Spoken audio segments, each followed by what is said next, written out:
Comience su día con el devocional gratuito En Contacto. Suscríbase hoy mismo.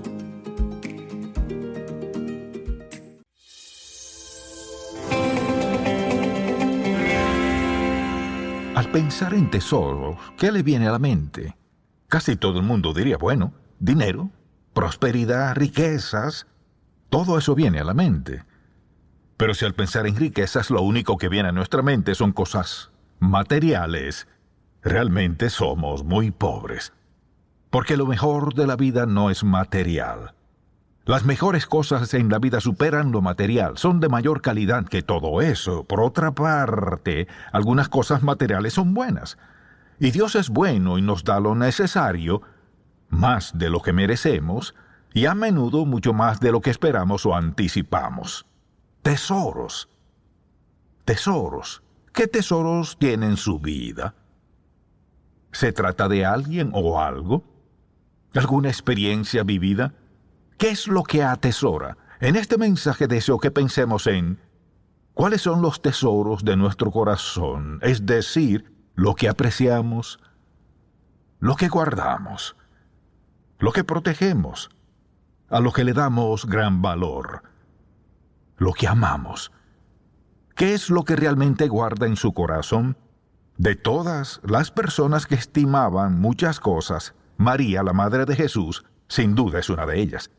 Y es interesante que la Biblia menciona 2 veces que ella guardaba lo que había escuchado, visto y experimentado, lo guardaba en su corazón. En silencio lo mantenía allí. Meditaba, pensaba en eso, examinándolo, disfrutándolo. Así que le invito a buscar en Lucas capítulo 2, y deseo leer un par de versículos aquí. Veamos lo que ocurría. Recordemos que ya Jesucristo había nacido y los ángeles habían dado el anuncio a los pastores. Dice así en el versículo 15 de Lucas 2. Sucedió que cuando los ángeles se fueron de ellos al cielo, los pastores se dijeron unos a otros: pasemos pues hasta Belén y veamos esto que ha sucedido y que el Señor nos ha manifestado. Vinieron pues apresuradamente y hallaron a María y a José y al niño acostado en el pesebre. Y al verlo, dieron a conocer lo que se les había dicho acerca del niño. Y todos los que lo oyeron se maravillaban de lo que los pastores les decían. Pero María guardaba todas estas cosas, meditándolas en su corazón. Y volvieron los pastores glorificando y alabando a Dios por todas las cosas que habían oído y visto, como se les había dicho. Luego, un poco más adelante en este mismo capítulo, vuelvo a decirlo, leamos el versículo 51 del mismo capítulo. Y descendió con ellos y volvió a Nazaret, y estaba sujeto a ellos, y su madre guardaba todas estas cosas en su corazón. Entonces le pregunto, ¿qué tiene usted de gran estima y guarda en lo profundo? ¿Algo que no quisiera perder? ¿Le agrada pensar en eso y lo medita en su corazón? Observemos este pasaje y hagamos la misma pregunta. Veámoslo desde la perspectiva de lo que María guardaba en su corazón y que atesoraba de estas experiencias. ¿Qué es lo primero que piensa que ella guardaba en su corazón? Un día quizás estaba haciendo lo que solían hacer las niñas de aquel entonces, ayudaba a su madre en la cocina o jugar con amigas de su edad, y de repente el ángel de Dios, Gabriel, vino a ella. El asunto no es si ella lo vio o no, el asunto es que el ángel le dijo algo más claro que el agua, pero le dijo algo que al principio no tenía sentido para ella, pero lo que le dijo fue esto: salve, muy favorecida, el Señor es contigo. Ella nunca lo olvidó, nunca olvidó ese sonido. Era el sonido del cielo. Salve, muy favorecida, el Señor es contigo. Dice la Biblia, mas ella cuando le vio se turbó por sus palabras y pensaba qué salutación sería esta. Entonces el ángel le dijo: María, no temas. Escuche, María, no temas, porque has hallado gracia delante de Dios. Y ahora concebirás en tu vientre y darás a luz un hijo y llamarás su nombre Jesús. este será grande y le explica todo. Luego ya dice, ¿cómo será esto? Pues no conozco varón. Nunca había tenido relaciones con un hombre. ¿Cómo será esto? Respondiendo el ángel le dijo, el Espíritu Santo vendrá sobre ti y el poder del Altísimo te cubrirá con su sombra, por lo cual también el santo ser que nacerá será llamado Hijo de Dios. Imagínese esto. Un adolescente que llevaba una vida normal como todas las jovencitas de la época, una joven adolescente, y recibe este mensaje de Dios. Vas a tener un bebé. ¿Cómo será posible esto? Y el ángel explica. Ella nunca olvidó eso. Lo guardaba todo en su corazón. Quizás tuvo miedo, dice la Biblia, que ella se turbó porque no entendía todo esto, pero lo que sí entendió fue, él dijo, muy favorecida. Y él le dijo, el Señor es contigo. Ahora, algo que ella enfrentaría en consecuencia de esto era la ley de Moisés. Ella la conocía. Si una mujer era sorprendida en adulterio, y sin duda a ella la acusarían de eso, si tenía un hijo, sin estar casada, la pena era morir apedreada. Imagínese lo que habrían pensado sus padres. Esto es imposible. Es mentira. ¿Cómo pudiste hacerme esto? Es una vergüenza. Su prometido José también se avergonzaría. En un pueblo pequeño pronto todos se enterarían y los menospreciarían. Y fuera de eso, también la amenaza de morir apedreados. Entonces, ¿qué cree que ella recordaba? ¿Qué guardaba en su corazón por medio de todas estas cosas? Quizás estos pensamientos eran aterradores. Aunque ella sabía lo que Dios le había dicho, y sabemos que ella le dijo al ángel, hágase conmigo conforme a tu palabra, se rindió a la voluntad de Dios. Pero recuerde que era adolescente. Segundo, se trataba de su familia. Estaba a punto de avergonzar a su familia, a todas sus amigas. Todo el mundo la rechazaría porque estaba destinada a morir. Pero hay algo que nunca olvidó. Cuando le contó a José, quizás él se sintió igual.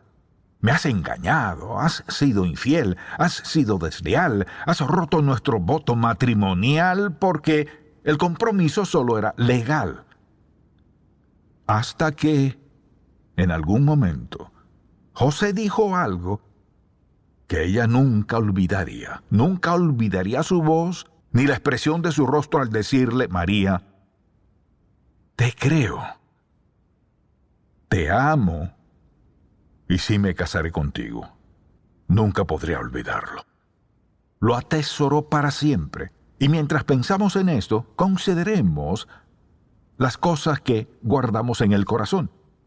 ¿Tenemos más tesoros que pesares? Al recordar el pasado, vemos cómo actuó Dios en nuestras vidas, cosas buenas que nos han pasado, lugares visitados, todo lo bueno en nuestras vidas que está por encima de todo eso. ¿Qué guarda usted en su corazón que estima de gran e inmenso valor en su vida? Le haré estas preguntas varias veces porque deseo que piense. Dice la Biblia, y su madre guardaba las cosas en su corazón. Y entonces, ¿qué sucedió? José la aceptó como esposa y eso la libró de haber sido apedreada a muerte. Él asumió la responsabilidad. Luego, César Augusto pasó su decreto que todo el mundo debería ir a su lugar de origen a censarse. Así que ellos tuvieron que viajar a Belén. Quedaba a unos 160 kilómetros y no había autopistas. Tenían que viajar en burro, 160 kilómetros en un burro. Él iba a pie, ella en burro, pero estaba embarazada. No había posadas ni hoteles, y la comida, y dónde hospedarse. ¿Qué de todos los peligros de aquel entonces? Ahí estaban, la gente iba y venía, viajaban a su ciudad natal. Ellos iban camino a Belén. Cuando llegan, tratan de buscar lugar. Imagínese lo que pensaría José. Debemos darnos prisa. Vea lo que pasa. Él trataba de encontrar un lugar y al fin lo logra. El hombre le dice, bueno, no tengo espacio aquí, pero tengo un establo por acá, un lugar para los animales. Es lo único que tengo. Pueden pasar la noche allí. Aún así, Jesús nace en perfectas condiciones. Imagínese, esto sí que es guardar algo en el corazón.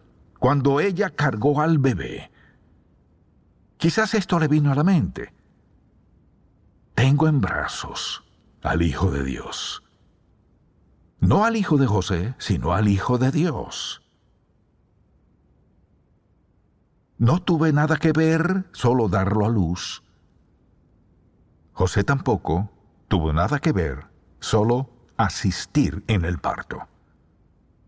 El gran momento del nacimiento de Jesús. Un tesoro en su corazón que nunca olvidarían mientras vivieran. Al pensar en todas las cosas en las que ella meditaba, veamos cuáles eran algunas de ellas, quizás ideas y pensamientos que consideraba, especialmente lo que ella pensaba como madre. Dio a luz al Hijo de Dios. No era un bebé como cualquier otro. De su vientre vino el Hijo de Dios. El Hijo de Dios. O sea, Dios en carne humana, como cualquier niño, pero sin pecado. Él nació como cualquier bebé, pero era el Hijo de Dios. No el Hijo de José. No era el Hijo de María, sino el Hijo de Dios. Ella debió haber pensado en esto. Lo normal sería pensar, este es mi hijo, pero era el Hijo de Dios. Ella meditaba en eso en su corazón. En segundo lugar, pensemos en que su hijo sería su Salvador. ¡Qué pensamiento! Su hijo sería su Salvador, porque mientras más lo escuchaba y hablaba con él, más comenzaba a entender su misión en la vida. ¿Cuánto le diría a él? No sabemos. Sin duda tuvo que haberle dicho muchas cosas para prepararla para lo que vendría. Quizás él se reservó lo más doloroso. En tercer lugar, debió haber pensado en que tuvo que cambiar su autoridad como madre por la autoridad divina de su hijo. También tuvo que renunciar a su autoridad como madre. Él era Dios. Ahora su autoridad divina, lo que regía ese hogar, lo que gobernaba la vida de Jesús y la de ella. Él tenía que someterse a ella todos esos años en los que estuvo con ella. Por esto, y pensemos bien en esto, ¿por qué vino él? Vino con el fin de dar su vida como una ofrenda expiatoria al Padre, un sacrificio. Su muerte fue expiatoria, fue una muerte sustitutiva. Murió en lugar de todos los pecadores, tomó la deuda de pecado de la humanidad, dio su vida en la cruz para convertirse en nuestro Salvador. Mucha atención. Al convertirse en nuestro Salvador, escuche bien, Él tomó nuestra culpa y pecado y nos dio su justicia. Ese fue el intercambio. Él llevó nuestro pecado. Solo pudo hacerlo porque fue un hijo perfecto, un niño perfecto, un hombre perfecto. O sea, porque Él tuvo que cumplir la ley a cabalidad, de manera perfecta, tuvo que sujetarse a sus padres todos los días de su vida, hasta que llegó el día de marcharse. O sea, estuvo en sujeción, en su trato hacia ellos siempre. Pero Él tenía la autoridad de su divinidad, tenía la autoridad de Dios. Sin embargo, mientras estuvo con sus padres terrenales, tenía que obedecerles, porque si Él hubiese pecado, no podría hacer el sacrificio. Por último, diré esto. Ella le dio vida física a Jesús. Él le dio a ella vida eterna. ¡Qué pensamiento! Al considerar que ella le dio vida física y Él le dio vida eterna. Las cosas que guardaba en su corazón eran difíciles de concebir. Al meditar en ellas, piense en esto. ¿Quién es en su vida un tesoro para usted? ¿Qué clase de relación tiene con alguien de quien podría decir, ella es un tesoro para mí? Él es un tesoro para mí. ¿Su esposo? Espero que sí. ¿Su esposa? Espero que sí. ¿Son sus hijos? ¿Se trata de sus nietos? ¿O son sus abuelos? ¿Son sus padres? O sea, ¿quién es un tesoro por lo que han sido para usted? Por lo que han hecho por usted, por la clase de vida que han vivido delante de usted. ¿Quién es un tesoro para usted? ¿Hay algo que usted guarde en gran estima? ¿Se trata de algo material? ¿Es algo para lo cual tuvo que trabajar arduamente? ¿Laboró con diligencia y lo tiene como tesoro? O sea, es algo muy valioso. No tiene nada de malo, siempre y cuando no pongamos esas cosas primero que Dios. Permítame preguntarle, ¿hay alguna promesa que atesora? Hay una promesa en la palabra de Dios que guardó por encima de todos los demás versículos. Proverbios 3, 5 y 6 dice, «Fíate de Jehová de todo tu corazón, y no te apoyes en tu propia prudencia. Reconócelo en todos tus caminos, y Él enderezará tus veredas». ¿Tiene un versículo de tesoro? Uno que guarda en su corazón por encima de todos los demás, que le encanta, se apega a Él, se siente agradecido por Él, no querría dejarlo por nada del mundo. ¿Tiene algo de esos versículos? Le pregunto, ¿cuántos valiosos momentos en oración guarda en su corazón? Esto me hace pensar en tiempos que no tiene igual. Momentos, generalmente minutos, sin igual en lo que respecta a experiencias vividas. Momentos con Dios, cuando escuchamos su voz con claridad y podemos entender sus instrucciones tan claramente.